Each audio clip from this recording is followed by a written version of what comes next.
What do you have to believe to do this? Because maybe you don't believe it. Maybe you don't believe that somebody can make, $2,000 a day cleaning carpet or $1,000 a day cleaning carpet. Maybe you don't believe that.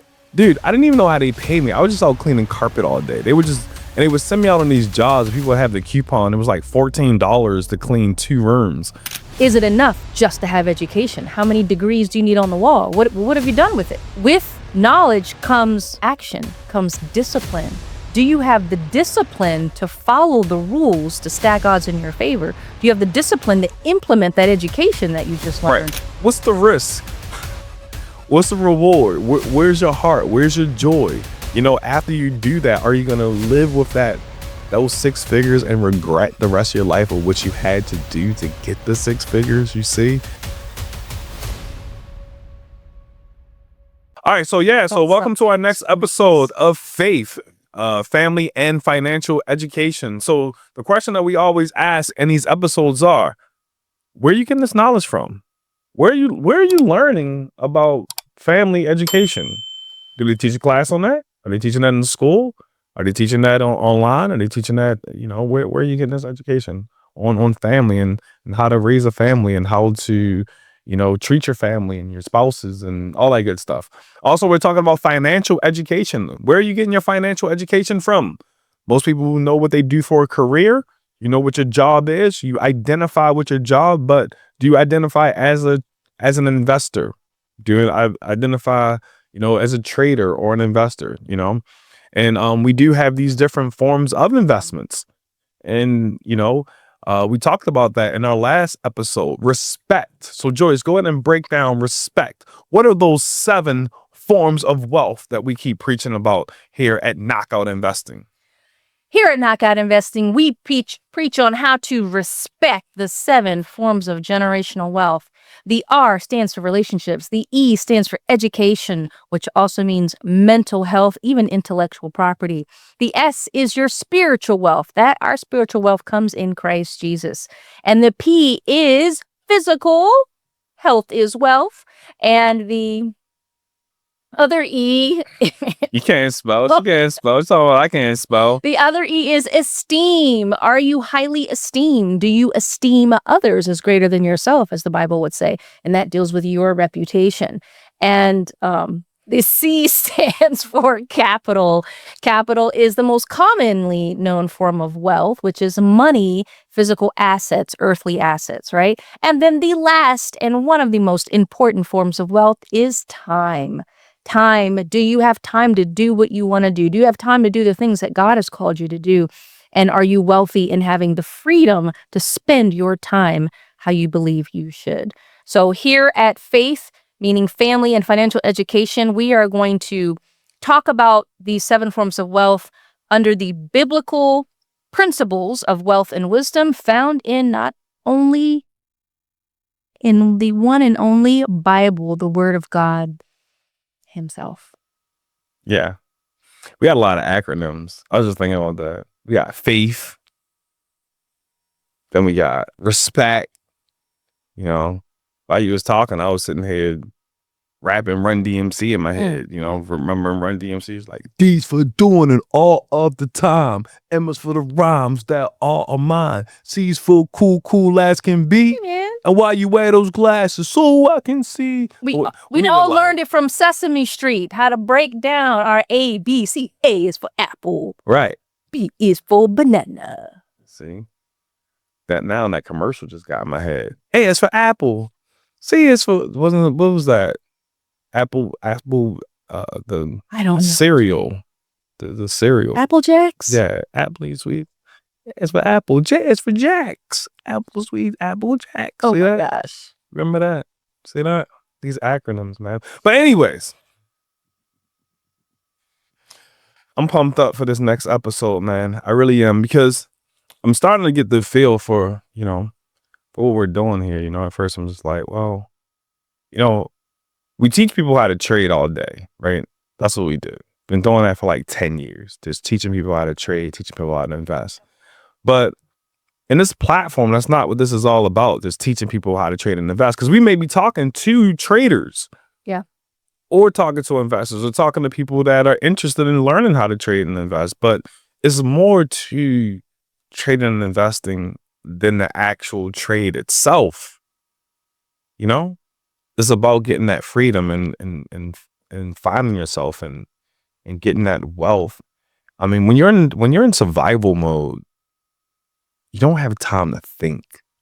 Mm.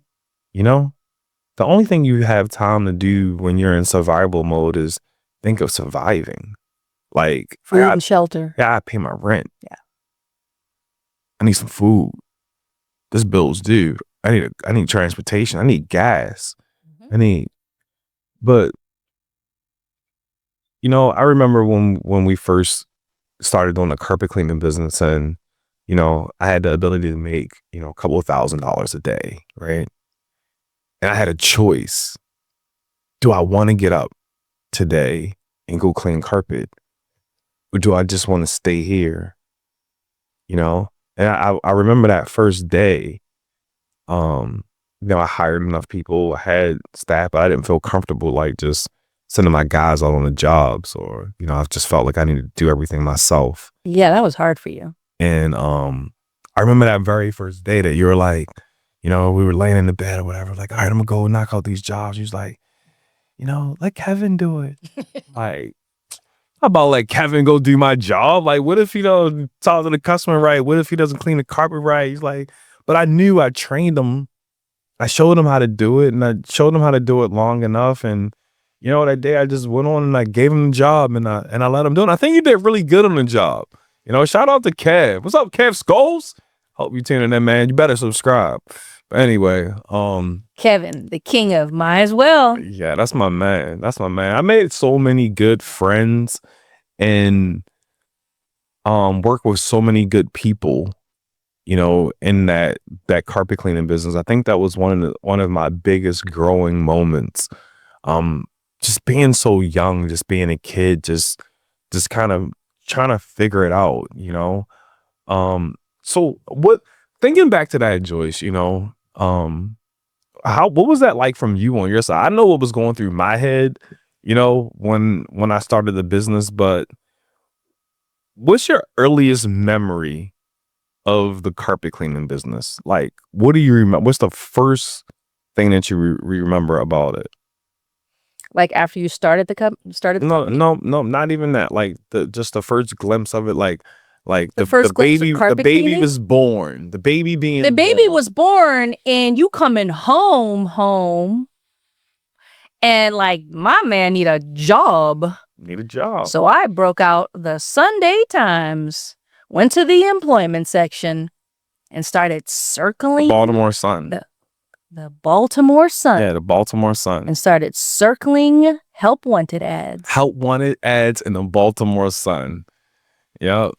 And I remember that. 90s in Baltimore. I remember that because I was looking for a job, and, you know, places didn't want to pay me. It was like $8 an hour, $9 an hour. I'm looking for these different jobs. I'm like, man, I'll take anything at this point. But I was no mathematician, but I already knew that, man, I'm gonna be broke. Yeah. $9 an hour, I'm not gonna have enough money, not gonna have a nice car, you know. And I knew I didn't want to do any more law breaking or anything like that. I wanted to, you know, do things right. But that's what was pushed so much through the music and through TV and in the neighborhood. You know, it was really hard to just say, hey man, I just want to try to do something right. What can I do right where I can make a lot of money, that I don't have to go to school 4 or 5 years, you know, to do, and then there's still a risk of, am I even going to make money? Because I needed that money now. Right. So that's why we skipped the hourly wage jobs at that point. It wasn't even an option. It had to be commission based. So when you saw the job in the Baltimore Sun, you knew it was an hourly wage? I believe so. I mean, it was a small ad, but yeah, it was commission, because it all of the carpet cleaning ads mentioned something about, you know, high income potential, you know, stuff like that. Technically there's no cap to the income that you can Dude, make. I had no idea that I worked on commission though. I was just happy to have a job. I'm just like, hey, I got a job and it's not an hourly wage. And then I remember wondering, like, I wonder how they pay me. Dude, I didn't even know how they pay me. I was just out cleaning carpet all day. They would send me out on these jobs. People would have the coupon. It was like $14 to clean 2 rooms. So I would go out to clean that 2 rooms for $14. I was trying to see if I could do like 10 houses a day. You know, I'm like, yeah, maybe if I make $150 or $200, I'll get 50% of that. You know, I didn't even know how they did the money. How So, old were you, Trey? man, I was probably like Let me see. 22. 22. Yeah, 19, 20, 21. Yeah, 22. I was like 22 years old, something like that. Yeah. So, all right. So I circled the ad Yeah. and had you come in. I called them, had you come in, do the interview, and just, they hired you right away. But I specifically, because you had to have your own transportation, you had the car. Was that the Subaru? Yeah. No. That was a Nissan Sentra hatchback. So, oh my gosh. yeah. So my buddy, shout out. I don't know if you want me saying his name, but shout out to my homie. Yeah, I didn't have a car. So my buddy gave me the Nissan Sentra little hatchback joint. And yeah, I threw the carpet cleaning machine in the back of the little hatchback joint and started cleaning carpets driving from Blizzard. Baltimore to Virginia and just up and down the East Coast. My gas money. Your gas money, using the maps. What was the maps book called again? The ADC map guide. Yeah, the big thick maps long before, right? I remember getting lost in DC. It was no cell phone, so we had to use the pay phone, to call the customer if I got lost. I remember being lost in DC and realizing that nobody cared.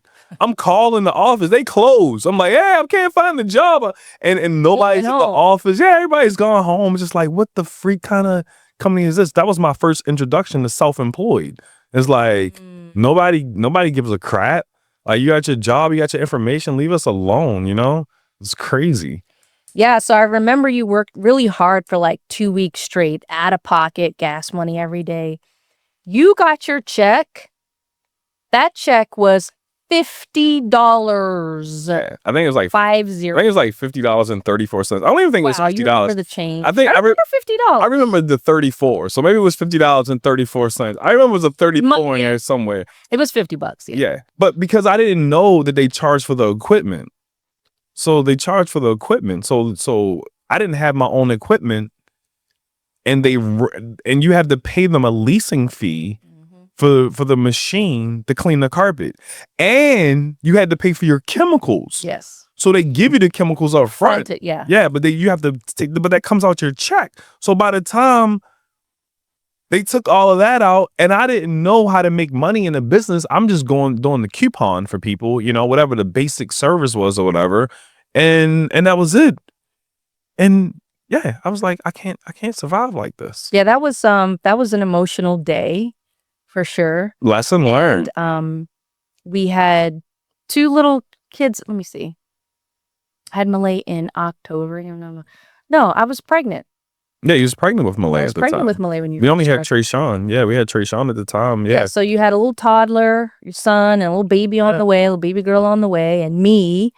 I stopped going to college and to move in with you, for you to take care of us, and this is what you were faced with. So, I mean, that was tough. That was a hard lesson learned, but I give it up to you, Trey, because you didn't quit.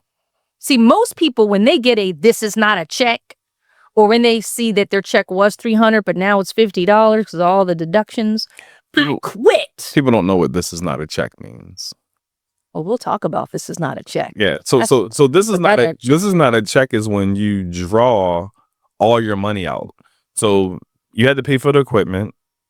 You have to pay for the chemicals, and maybe you didn't have enough money for gas, so maybe you drew money for gas. So when you get your check says this is not a check on it because there's no money. It's nothing there because you already drew out all of your check and paid for your chemicals and stuff. So yeah. But see, you didn't quit though. You said, I'm gonna learn how to do this because I see other people at this company making big money. Oh my gosh. It was the meetings every day. I would go to this meeting, right?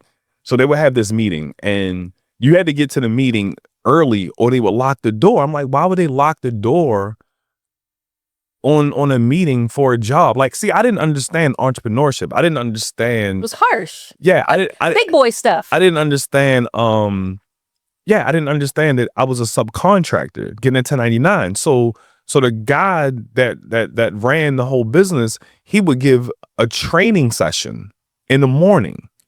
But the training session taught you how to make money, how to deal with the customer, how to sell the job, how to, everything you need to do up front to let the customer know, hey, this is the services that you need, because customers don't know what they need. They just they want to spend $20. They want to spend $50. Get these piss stains out of my carpet. And you're right. They got piss on that carpet. They got dog poop, all kind of stuff on that carpet. And they want to give you $40 and have you clean it up real good.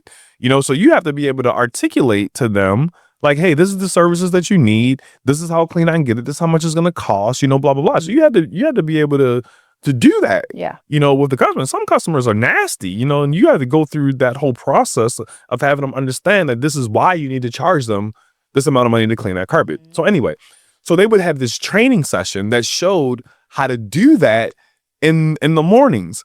But 6 a.m. And the training was so valuable that if you didn't make it there on time, they would lock the door. So in our last session, we talked about educational wealth and what's the cost to do that? What's the cost of getting that? The cost was you need to get your butt there on time or you're not getting the education. So that, to me, that taught me a huge lesson because I would get my butt up and make sure it was still dark outside. Yeah. I'd leave my house before it was dark. When I got to the meeting, it was still dark outside. Yeah. And then they would start that meeting. But when I went to those meetings, I would see that you had people that were making $1,000 a day. They're making $2,000, $500 a day. The lowest person, if you weren't making $300 a day, you wouldn't even make it on the board for $300 a day. Man, when I saw that competitive nature, athletic nature kicked when right on in. When I saw that, yeah. I'm like, oh my gosh, it's potential here. I went and bought my own machine. I bought my own chemicals, and when I was at those training sessions every single morning. So a lot of times when people are down on their luck or whatever, it's not that you're down on your luck. It's the simple fact that you don't have a strategy and you don't have these rules in place. You're not looking at this like, okay, what can I do? Number one, and what's the probability that I can be successful? Well, how do I know if I'm going to be successful? Are other people successful at it? Right. Social proof. Yeah. So are you doing this? How are you doing it? What do you do? How do you do it? Yeah. So you do this. How do you do it? And what's your result? What's your outcome? Then once you figure out what people do and what their outcome is, now what do you believe? What do you have to believe to do this? Because maybe you don't believe it. Maybe you don't believe that somebody can make, $2,000 a day cleaning carpet, or $1,000 a day cleaning carpet. Maybe you don't believe that, you see? So you can never do it.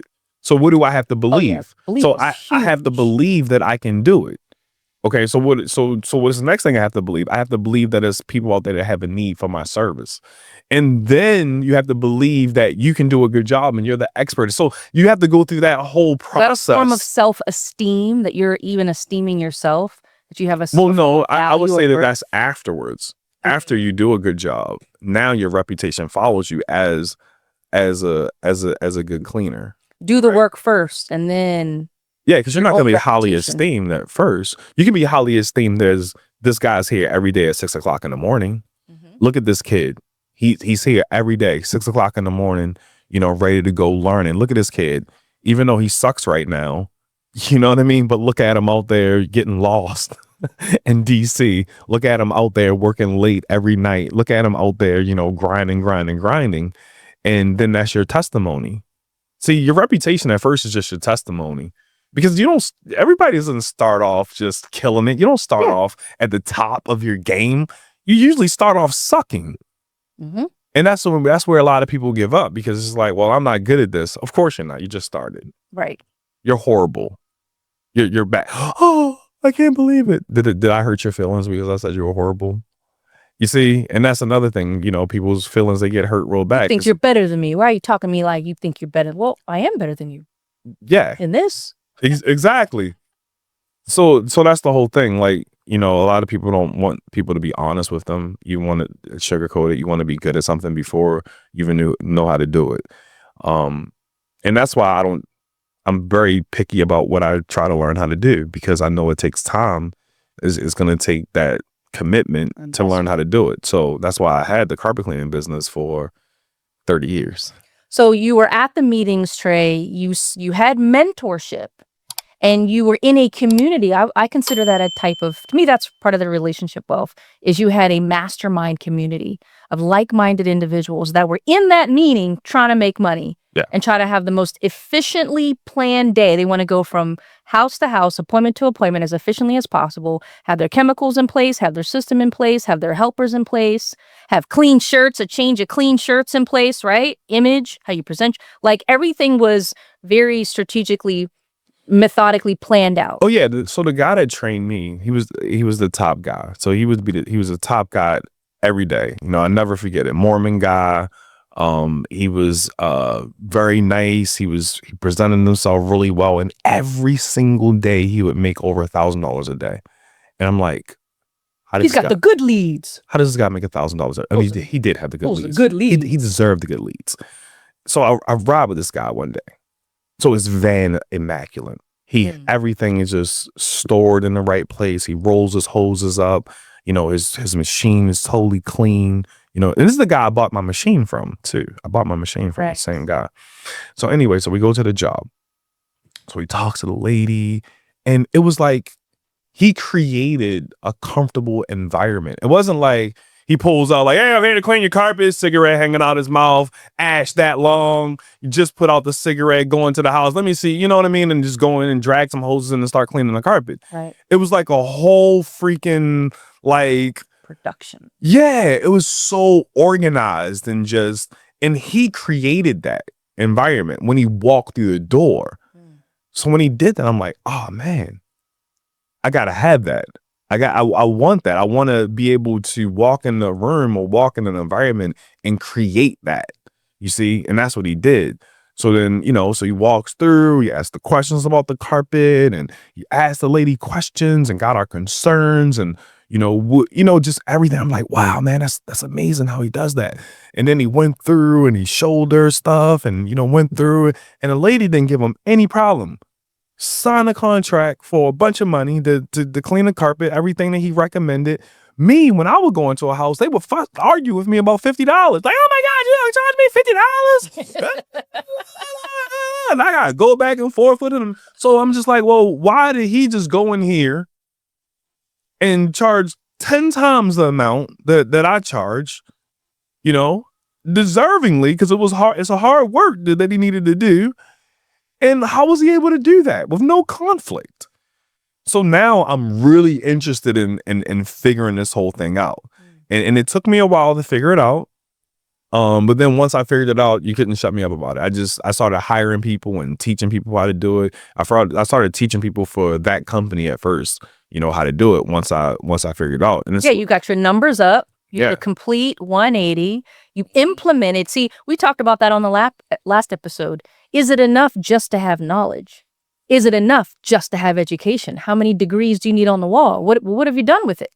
With knowledge comes action, comes discipline. Do you have the discipline to follow the rules to stack odds in your favor? Do you have the discipline to implement that education that you just learned? Right. And then hence is now you're walking in wisdom, right? It's knowledge plus action. You're putting action into place at the right time, at the right place, in the right circumstance. That's what I learned, that it was rules. It was a process that you had to go through. It's a step-by-step process in presenting to the customer. So a step-by-step process that I had to go through, and I had to learn that process and get good at that process at each and every job.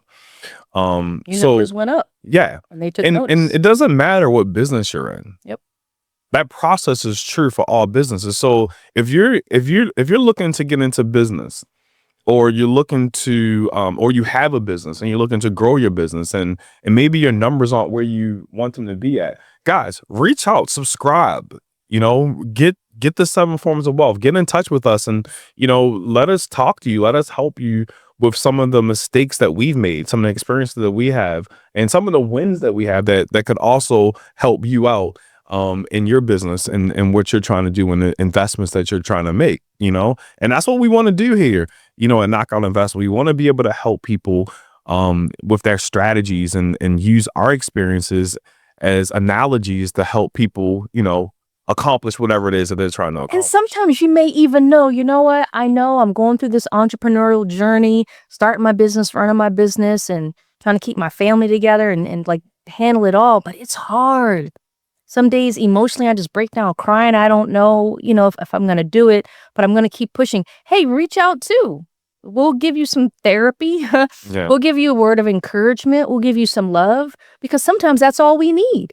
You may have all the tools in your tool belt. You have everything you need, but sometimes we just need that psychology, that mental encouragement to push us along with a good I attitude. think that's what makes a lot of our memes really funny, when we post our memes. They're funny, but true, like a lot of them are about emotional things that we go through on a regular basis. And you got to just sit back, look back and laugh, at the whole thing. So hopefully you guys get a kick out the memes that we put out there as well. So Trey, and kind of moving along in this story, while you were on your journey to having the mindset of, man, these people put me in charge of running this multi-million-dollar carpet cleaning business. And then once you started to observe, they put you in charge of training, they put you in charge of the office. You started to observe the processes. And that's a big form of business too, is crossing over from employee to contractor, okay? But then you had the mindset and the vision, well, I could be self-employed.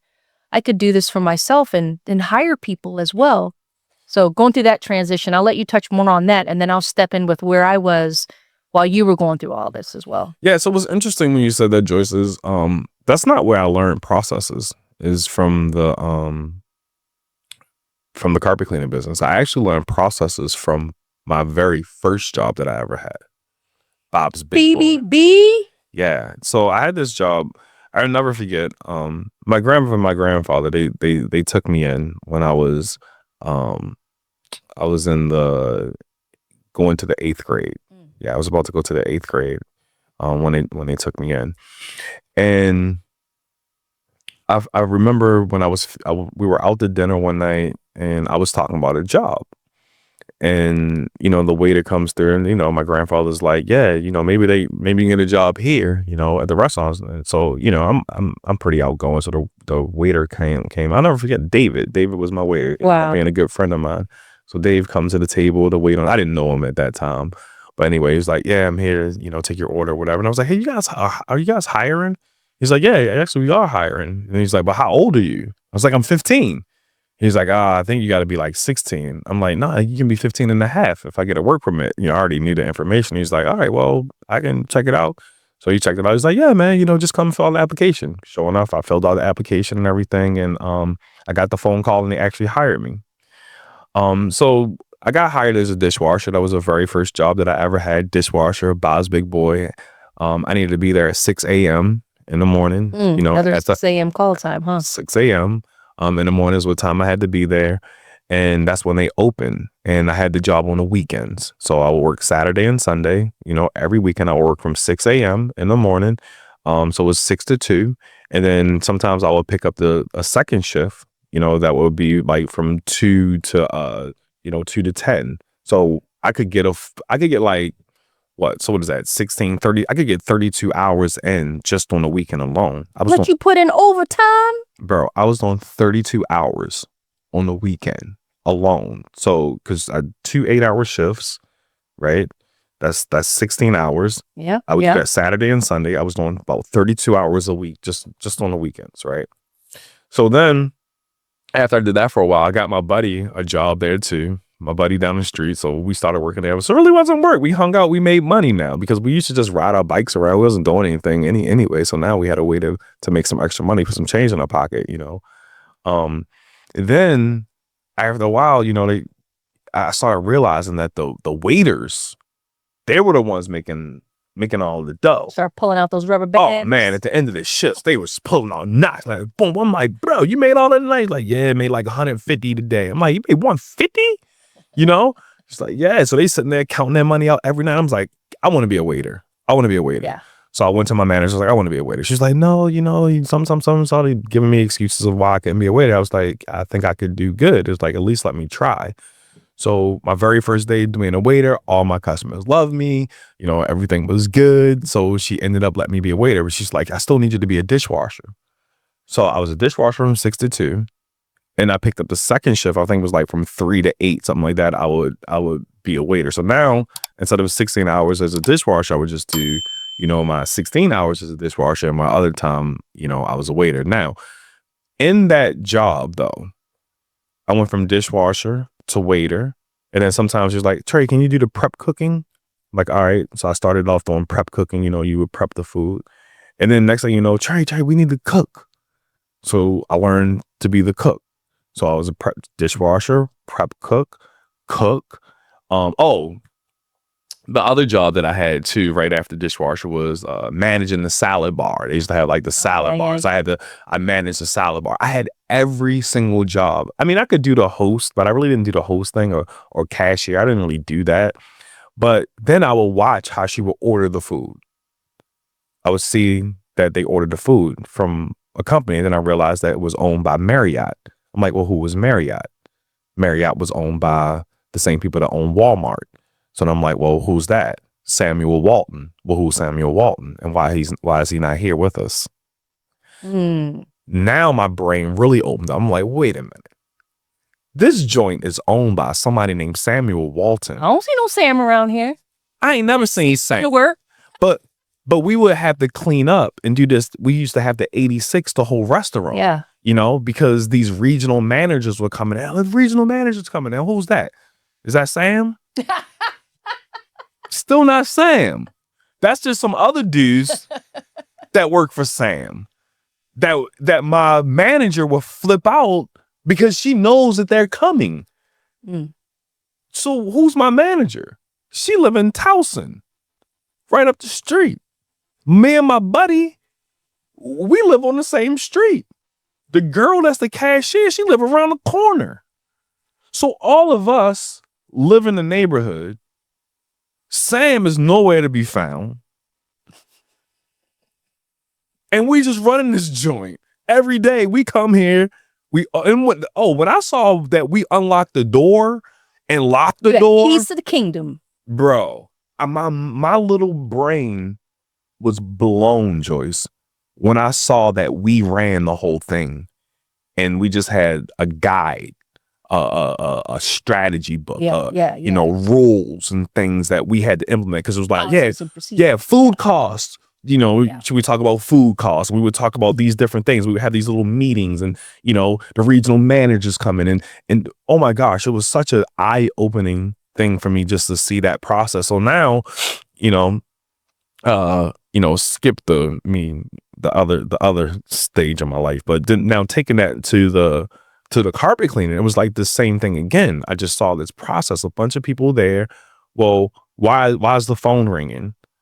Oh, these coupons are sending out. Okay, who's answering the phone? Oh, okay. Now what's happening with the jobs when they come in? So my brain was already wired to look at the whole process. So now, come to me with any business. Like what I said, it doesn't matter what your business is. I can help you improve your business. I can help you streamline your business. I can help you get your business started. I can, do you need an LLC? Do you need an S corporation? Taxes, bookkeeping, all of that. I've done that since I was a kid. Not from a standpoint of I'm trying to get a grade from an institution, from the standpoint of this is what I had to do for my business, or the government's going to penalize me if I don't file my taxes, or I'm not going to have customers if I don't do my marketing. I wasn't doing marketing for a grade. I was doing marketing because I needed business. So when I went to college, I already had my business while I'm in college. My professor was like, so you already have a business? I'm like, yeah, that's why I'm here in college. So I need to know how to run it. Don't you have a business? What's your business? I don't have a business, but I teach it. That's very true. I had a business and my college professor did not have a business. So anyway, so those are some of the things that, kind of, so now tell me what you were going through, around that time. Oh my gosh. This is a whole nother channel on the TV. So growing up, I had the mindset of pretty similar to you. You were on the path to, hey, get good grades, get a good job, right? Because you were on the path to being electrical engineer, right? So my path was to be a doctor.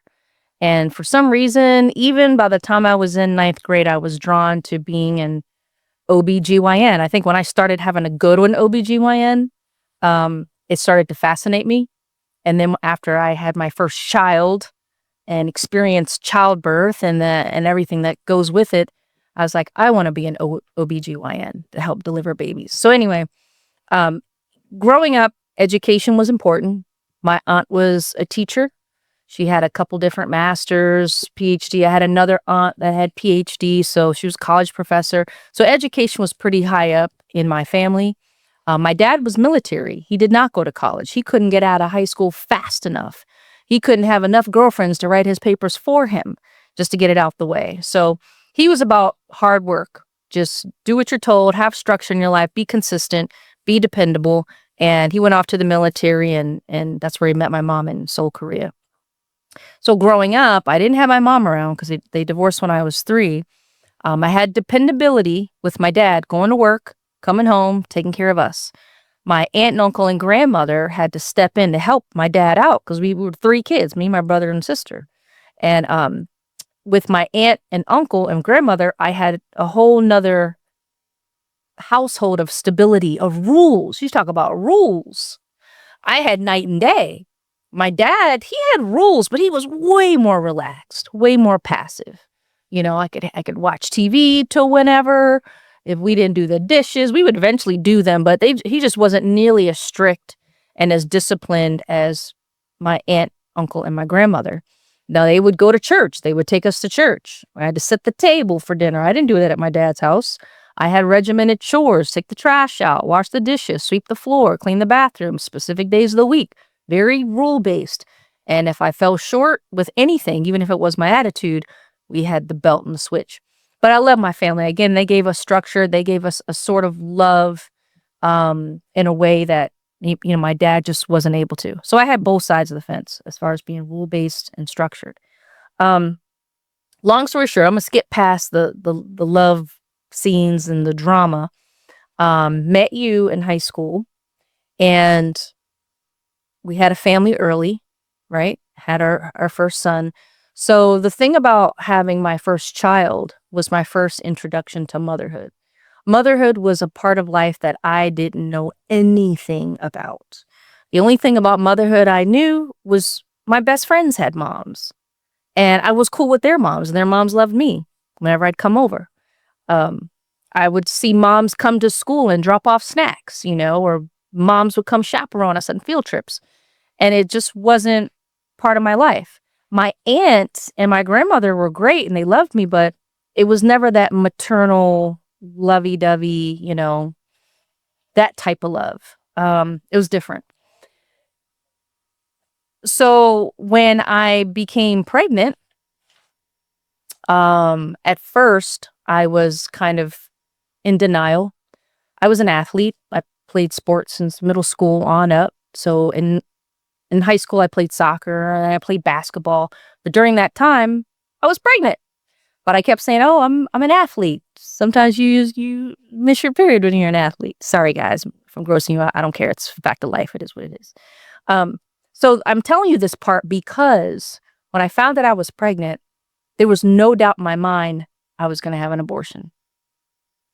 You talk about things that were taught to us and still are taught to people of today. It's if you have unprotected sex, which results in a baby, which is what it's supposed to do in the first place, the birth control is just have an abortion. And my heart was hard. I wasn't in Christ. I would go to church with my aunt and uncle, but I didn't understand anything about God or the Bible. Only thing I knew about God was that he's everywhere. He sees everything. When I hear the thunder, that's him stomping around. I got to say my prayers before I go to bed because I might die before I wake up. So I got to go to heaven. But it was these abstract thoughts. It was no fear of the living God, right? So me having an abortion, I was going with the flow of culture. Going with the flow of culture.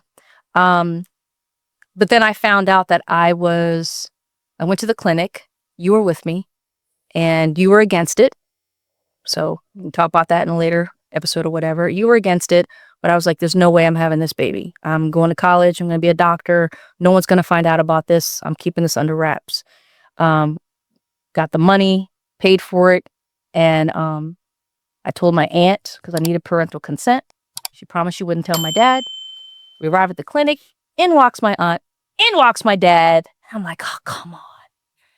So I get examined. And then the doctor finishes examination of me. And he's like, well, you're a little further along than you thought. And I thought I was about 10 weeks. I was like, what am I, like 11 weeks or something? I'm counting the money because the way they charge you is the further along you are, the more money they charge you. So I'm just thinking about the money aspect of it. And before he walks out, he says, you're about 20 weeks. And then he just walks out the room. I'm very young. I'm a teenager. As soon as he said those words, I was in shock. Really just shock. Because even I knew that what 20 weeks meant. Even I knew, not fearing the Lord, not esteeming life in the womb. Even I knew that's a baby. That's a whole baby at 20 weeks because I did my research. I looked at the Encyclopedia Britannicas. So I came out and, you said, what'd the doctor say? I said, doctor says I'm 20 weeks. You said, what'd that mean? I said, it means I can't have an abortion. And you said, great, fantastic. Let's pop open the champagne. Let's get out of here. And you were so happy, but I was still in shock.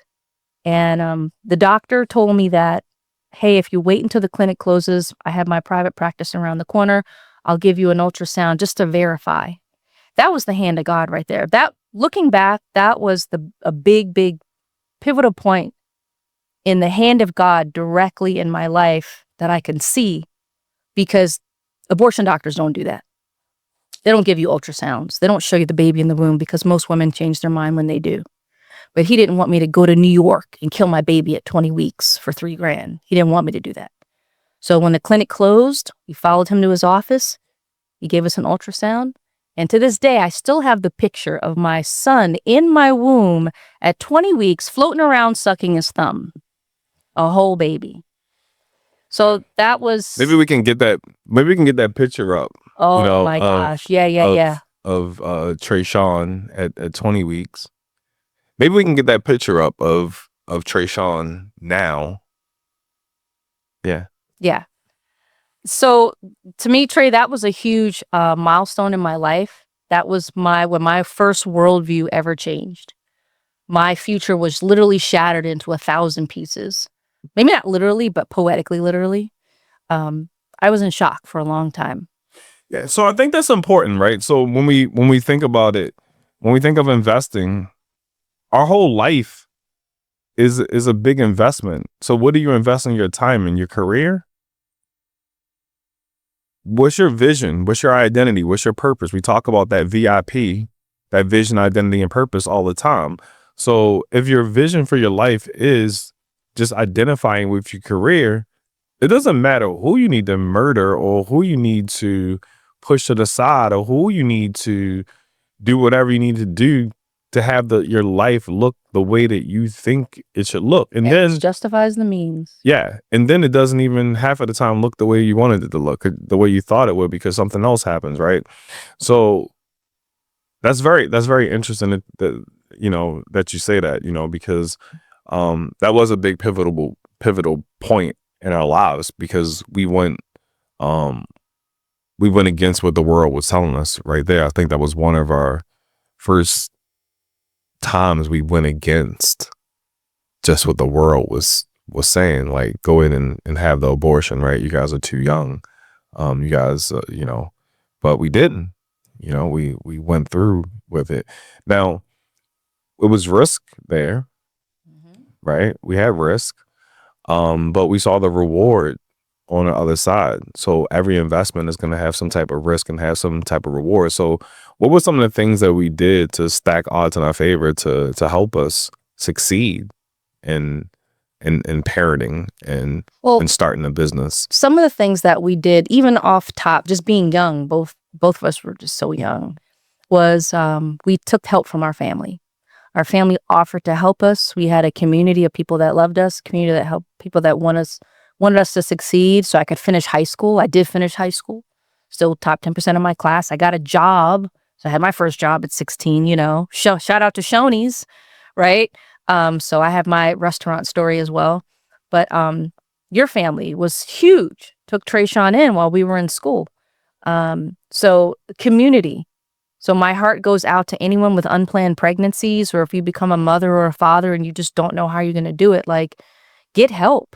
Reach out to people, even if they're not your family. There are organizations out here that are alive just to help you, give you resources, give you connections, give you things that you need, things the baby needs, prenatal care, anything.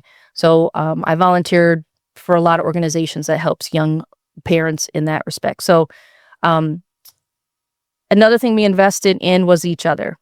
We would spend time on the weekends with each other, because even at a young age, Trey, we had a vision that we were going to hold this family together. The thought of our core family breaking up was not an easy picture.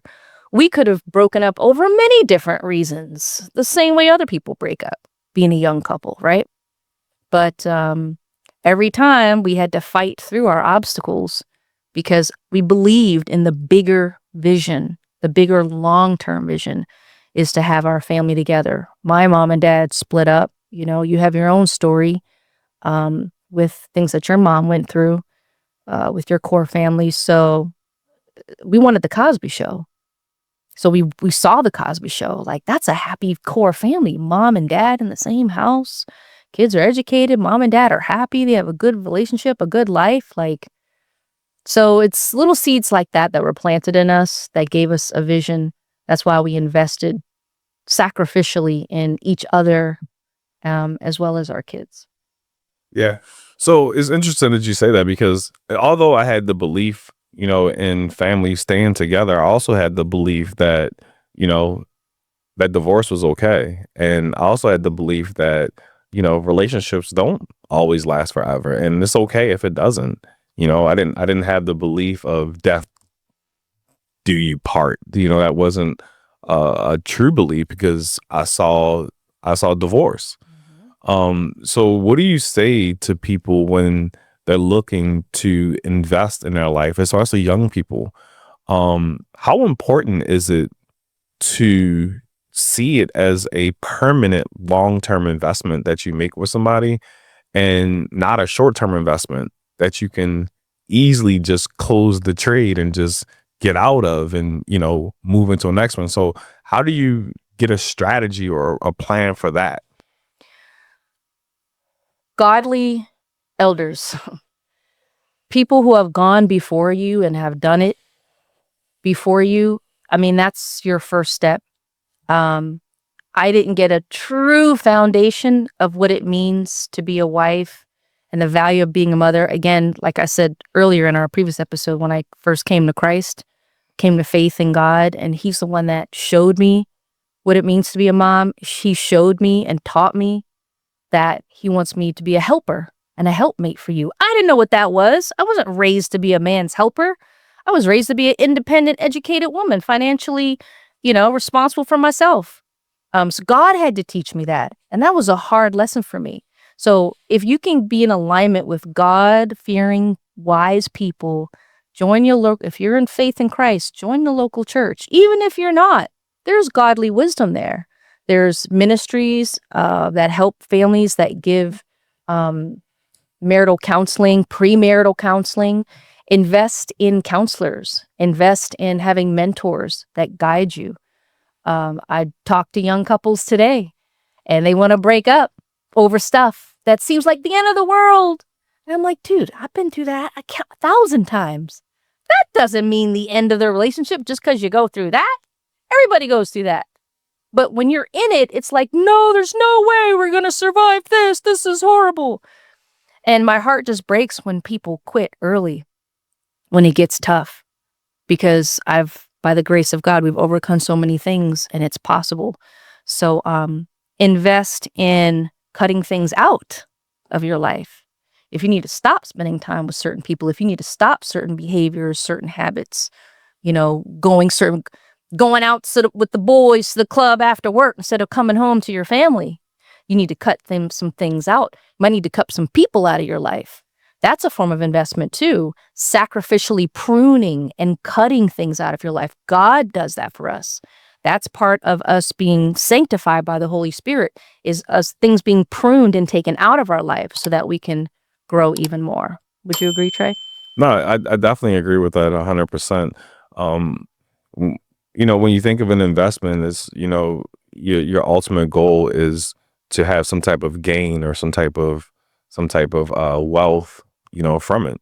And the power of two people coming together to work on life, I think that it makes your investment grow that much faster.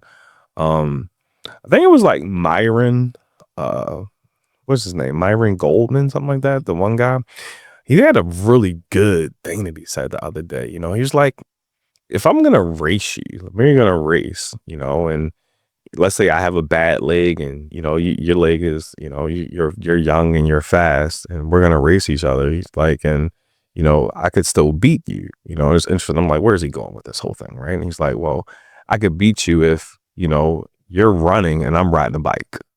Right. Mm-hmm. We're both going the same distance, but he has the ability to go faster. Or you have a bike, but I got a car. Mm-hmm. Still going the same distance, but I have the ability to go faster. Or you have a car, but I have an airplane. Yeah, we're still going the same distance, but I have the ability to get there faster. So when you're married, yeah, you go through life. We talked about that, right? You still have this expiration date. But you can get to your wealth faster. You can get to your joy faster. You can get to your peace faster. You can get wherever you want to go. I think you can get there a little bit faster if you have a wife. And some people are like, well, she'll slow you down. Well, sometimes slowing down is getting there faster. Because you need that, you need that time to chill. You need that joy, because it could be another form of wealth. Maybe you have a lot of money, but you don't have any joy. You don't have anybody to spend that money with, or you got a bunch of friends. Stop it. Or maybe you have a bunch of friends, but none of those friends are real friends. Or maybe you have a good reputation, but you're putting a mask on every single time and no one knows who you really are because your reputation is good, but behind closed doors, you're a whole nother person, right? Or maybe you have really good physical health. You're in great shape, right? But once again, you have no one to enjoy those muscles with, right? No one to enjoy that good health with. So I think having a good spouse and a good wife is priceless, and God illustrates that for us. Oh, countless verses on the value of a wife and a godly woman, far beyond all the gold and jewels and precious gems on the planet. Is a wife. And as well as a husband is a covering for a woman. A husband is a leader. And that's something we'll talk about in another episode. The male headship of the family. Ooh-wee, hot topic. I don't want to get too deep into it today. One of the things I realized is doing this podcast is so amazing. I don't see, like, if you don't know basic arithmetic, just basic math, 1 + 1 is 2. 2 × 2 is 4. Like addition, subtraction, multiplication, division are the foundations of arithmetic. The word of God is the foundation of life. It's like, and if you read the Bible, it's all just right there in stories. The stories that God wants to kind of point out to us that help us. I'm like, well, Trey, what does this have to do with trading and investing? What doesn't it have to do with trading and investing? I mean, the whole point of your trading and investing is for the freedom to do what? So just imagine you have all the money in the world. This is where people lose it, because they get all this wealth and they get all these riches, but they're hollow on the inside. Trey, I want to get the 6 figures, man. Okay, by what means do you want to get the 6 figures? If I told you had to go assassinate somebody and you would get the 6 figures, would you do it? If I said you had to kill your wife and you'll have 6 figures, you see what I mean? So what's the risk? What's the reward? Where's your heart? Where's your joy? You know, after you do that, are you going to live with those 6 figures and regret the rest of your life of what you had to do to get the 6 figures, you see? So when we think about this, why invest? You have to know your why. Yeah. Why are you investing? Why do you want the $1 million? By what means are you going to go through the process of getting it? And sometimes we go straight into what I must do to get wealthy and not what must I believe? Who do I need What to does be? my mindset have to be like? Who I need to be? I'm a human being. What does my being have to be? You see? So when God said I am, that's I am. He's being. He's in the present. He is. Who are you? You see, you're the child of God. So you're a being also. I mean, and so these things are just super deep, man. And I think it goes beyond the scope of, you know, hey, Trey, what stock should I buy? Right. Okay, yeah, I can sit here and tell you what stocks you should buy, right? We could talk about that, what stocks you should buy. We could talk about investment strategies. We could talk about, you know, order flow, stuff like that. And we do talk about that, you know, when we get into the trading and we get into the education. But I think that this whole mindset thing will drive and help be the underlying theme of what your investing really is all about. You know, another question we can ask ourselves when we're choosing to invest in one of these 7 forms of wealth is to what, like you said, the risk reward, what's it going to cost me? Am I going to receive life-changing profits? Mm. If I buy this stock, or if I date this girl, you know, or if I go to the gym, am I going to do it to the point where it's going to change my life? I'm going to profit from it enough where it's going to make a difference and take me to that next level. It's going to challenge me and grow me so I can grow to be more in the image and likeness of Christ, so I can bear more fruit for the kingdom of God. Like, how fruitful am I going to be if I invest in this? And then how much do I want to invest? If I'm in the gym, if I'm a gym rat 5 hours a day, every day, is that wise? Am I going to fall short in other forms of wealth? Is that going to change my life so much where I can bear more fruit for the kingdom of God? You know, maybe not. Depends on what he calls you to do. But we have to ask ourselves these questions, and that can help us in our planning stage, because as a trader, you shouldn't even be taking a trade without a trade plan. Just like you shouldn't be building a house without a blueprint. You shouldn't be traveling across the world without a map, right? So what direction are you going to take? Count the cost before you start building the house. But yeah, is it going to be worth it? Is it going to change your life? Yeah. Yeah. My grandfather always said, everything that glitters is not gold. So sometimes we look at investments and things we can do, and it's real glittery. You know, you have that FOMO. You're like, oh man, I don't want to miss out. Fear of missing out. You know, you're like, oh man, I don't want to miss out on that. But that is the worst thing you could ever do. The risk is way too high. You're over leveraged, you know, on that trade or investment. You know, could be a person, right? You're overly leveraged on that person. Like oh my gosh, that person doesn't call you back, or that person's something, and oh my gosh, your world is over. Like you're crying, you can't think straight. You're like, oh my gosh, like you love that person more than you love the Lord. You know, you love 90s love songs. I can't breathe without you. Yeah. I can't live without you. So what's the risk in that? You know, what reward are you going to get out of that? Right. You know what I mean? So it's kind of like, you know, I think that goes to say there. So just like in trading, okay, well, I can make this on this trade. Okay, so how much capital do you need to put into that? What if the trade goes against you, the investment goes against you? You know, and I'm going to put my whole reputation on this. So what if it goes wrong? Now your reputation is ruined.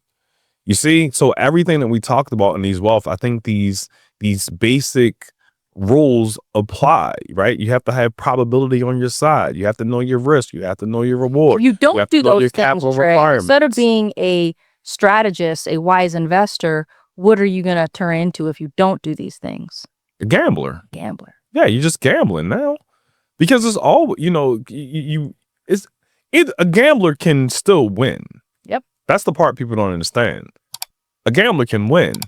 Because people see gamblers win all the time. They're like, man, this guy is the meanest, rudest person I ever met, but he's so successful. Or this person is the most arrogant a-hole that I've ever met, but he's super successful. And you see this all the time. Well, they're gambling. They're gambling. And they may be very wealthy in some areas and very poor in other areas. So the question is, do you want to gamble like that? Because it might not turn out like that for you. Or you may do everything right like Job.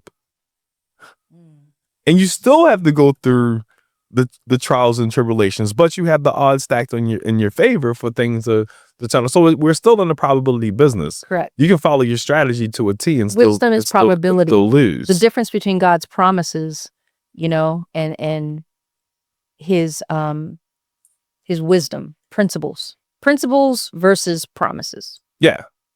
Principles versus promises. That's well said. So that's another thing I wanted to talk about too, is the kids. I think we were talking about wealth and investments and stuff like that, right? And talking about children, one of my goals always has been for generational wealth. For me to be able to pass something down to my children is really important to me. So should that be important to somebody to pass something down to their children?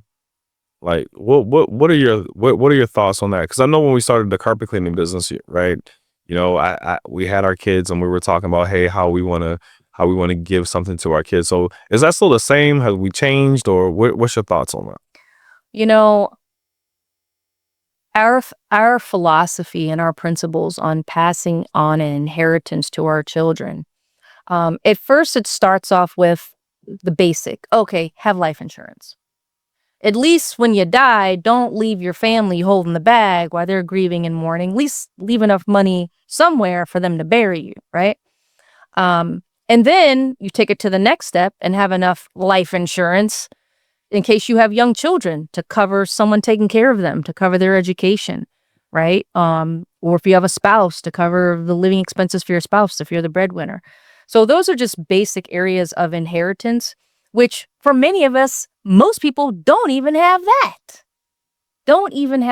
that. So basic form of inheritance, life insurance, or even having assets, having a paid off house, having a home to pass down. So basic things like that, Trey, we started off with. That's wisdom. Wisdom is kind of seeing the whole chessboard. And if this move happens, and if life happens and something happens to me and something happens, blah, blah, blah, what's the next move?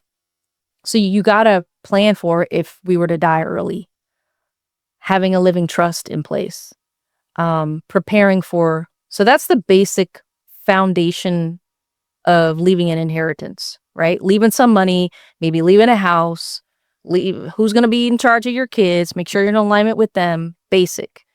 That's wisdom. Everybody should do it. We started off really young, buying our life insurance, right? Policies and having a will in place and buying a house early in life, and passing on to our kids. Then it evolved, didn't it, Trey? It evolved from amassing assets and businesses, wanting to leave it to all of our kids, to, as they got older, it's like, well, do they even want this stuff? Do they even want to manage these properties? Do they even want to take over these businesses? If I did leave them this, and that, would they even be able to steward it and take care of it and manage it without it being squandered away? Yeah.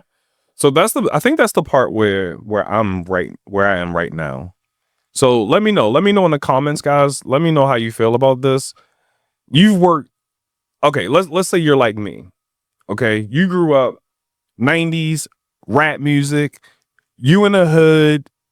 you're trying to get out the hood. You know what I mean? Your parents are struggling. You know, everything. Boom. You live in the suburbs now. You out in the county. You know what I'm saying? You're not in the hood anymore. You got a nice car, whatever. But your kid wants to be hood. He wants to be thug. He wants to, you know, you're like, bro, I just went through all of this so we wouldn't be like that. Or your daughter wants to marry somebody that's hood or be with somebody that's hood. And it's just like, we work too hard to not be hood, right? So then it's like, okay, then they get older, and now it's like, okay, now they're older, they're getting their jobs and stuff like that. They're starting to get into their careers and stuff like that. And then you're just like, okay, I worked hard to get this money and grow this wealth. Do I want to give it to my kids? Okay. Can they steward it? So let's say you're up to the point where you have 5 properties, 10 properties, you got stocks, you doing the damn thing. You got businesses. Can you give it to your kid?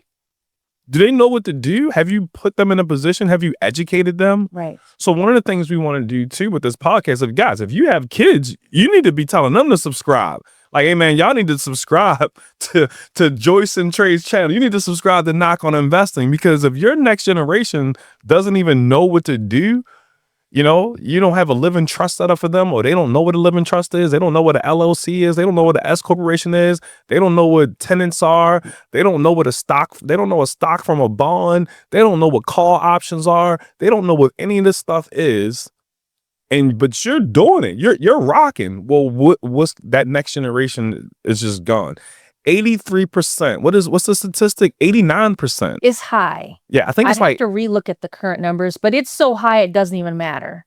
89% of millionaires did it themselves. They did not have it handed down from a previous generation. I'm a different stat. Only 11% of millionaires had that passed down from a previous generation.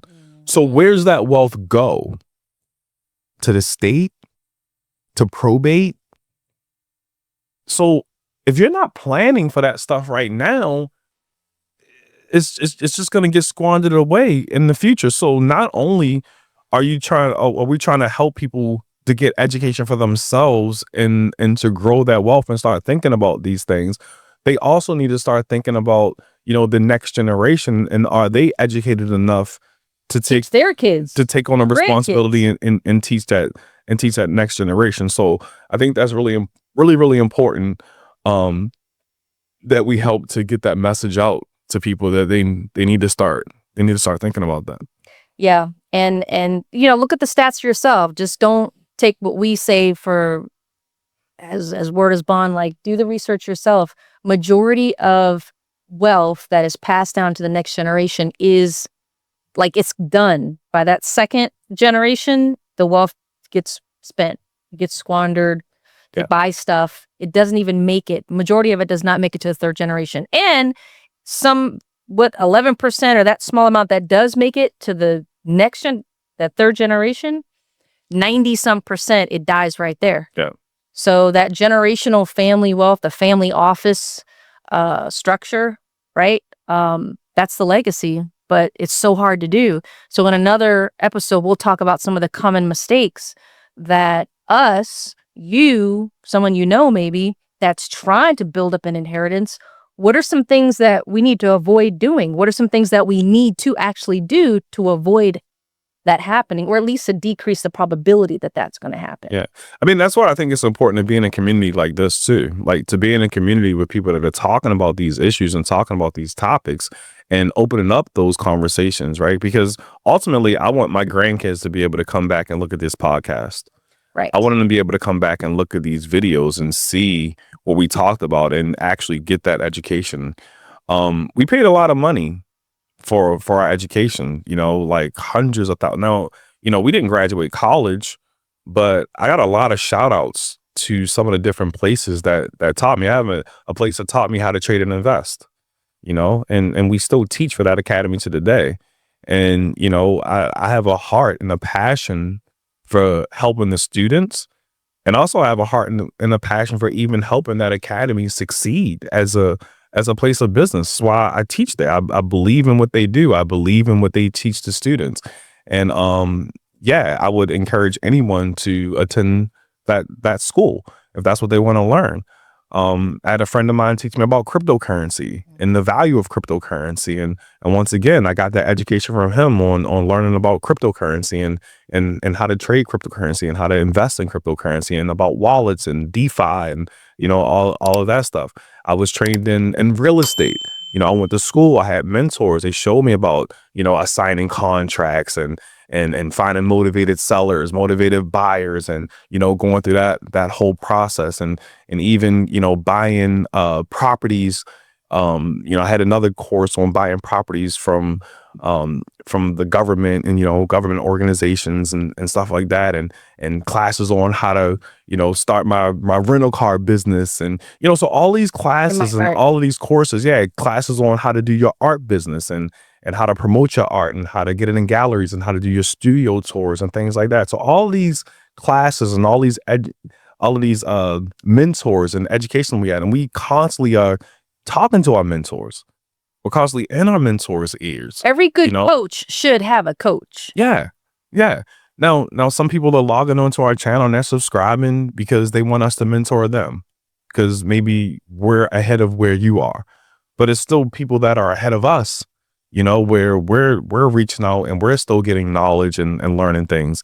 And we want to take that knowledge and things that we've learned from other people and be able to pass that on to you guys and help our audience, Right. and inform our community as well. Go ahead, Trey. I'm sorry. Yeah, no problem. And one of the things that we want to explain too, for those that did pour into us and those of you that did teach us, in no way, shape, or form are we looking to compete. We're not looking to take away from, those organizations that helped us. Because I don't know, they're probably like, what is Joyce and Trey up to? What are they trying to do? No, we're not trying to take your business. We're not trying to take your market share, right? We just want to have our voice. What's on our hearts, we want to be able to talk about it. We want to sign away saying that, oh, you can't talk about this, Trey. You can't talk about, trading, or you can't talk about real estate, or you can't talk about, your rental car business because of this. No, we want to be able to just express our experience, express what we're doing, and, maybe if people are interested and they want to learn from you, I would even recommend some of these places for people to work with. Cause yeah. So go ahead, Joyce. Yeah, that's our heart. Is to, like, well, you said about education, is to really help other people as well as help people. We want to help people looking for the education, but we also want to help connect you with people to educate you that have helped us, like Trey said, even when it comes to health, right? The different forms of health, like red light therapy, infrared heat, like there's so many different things that have helped us, and everything that's helped us to be where we're at today. We want to provide a platform for those people, those companies, those organizations to reach out and help other people as well. So that's what we're all about. It's just helping other people, helping other businesses get connected. And then lastly, going back to what you were talking about in inheritance, just to close up on that part. I did not, when my father passed away, I did not receive any earthly inheritance. I didn't receive any property. I didn't receive any stock. Yeah, me either. Didn't receive any life insurance. My siblings did, but I didn't take any life insurance money. No jewelry. There was no earthly possessions. Now, do I really care? No. The value, the currency I have from my father is a great man who loved me and raised me. And I'll talk about him on the mountaintops. However, if someone does leave you an earthly inheritance, even if it's education, all the different forms of wealth, like that's better. Like that's good. If I were to have received a paid off house just to get me a little bit ahead in life, if I were to receive land that I could build on and start developing, and like, that's great. It gets me a little bit ahead. And it's like, giving your children gifts even beyond the grave and helping them to succeed even when you're not even here anymore. So think about that. If you love your kids enough and you want to send your kids to private school and you want to put your kids in dance classes and you want to do all these things for your kids, but what are you going to do for them when you're in the grave and you're not here anymore? So think about that. That's what leaving an inheritance, properly stewarded, wisely stewarded inheritance can do for the next generations, for you as a parent. But some people argue that that's what they're doing for them, because even when they're in the grave, they gave them that education and the knowledge. So, well, those are good too. But again, inheritance, there's tangible inheritance and intangible. In the 7 forms of wealth, we talk about both. Wouldn't education be one of those intangibles though? Like, because when you mentioned education there, I'm just like, well, wait a minute. I think passing on knowledge. Yeah, so I think that, on a trait. I think that would be an intangible, right? It is an intangible. Yeah. So again, in the 7 forms of wealth, we have tangible and intangible. It's mostly intangible. The majority of the wealth that we pass on to our kids is intangible, but we don't want to ignore that capital side as well, because as a good friend of ours say, money ain't the most important thing, but it's right up there with oxygen. Yeah, it sure is. It sure is. Yeah, money is definitely important. So yeah, so that's what I love about what we're doing here at Knock on Investing. We're kind of putting money in its place. We're putting God, in this place, and just trying to, just kind of cut to the chase of what is this all about? This time that you're gonna spend here on earth and the time you're gonna spend in eternity. What's that all about? What type of investments should I be making with my time and my treasures? What type of investment should I make? And just understanding and putting some principles and putting some rules to this, and not just being, what's the word, haphazard with it, just being all haphazard with it. Just, Trey, you didn't butcher that. My vocabulary is vast. A vast vocabulary.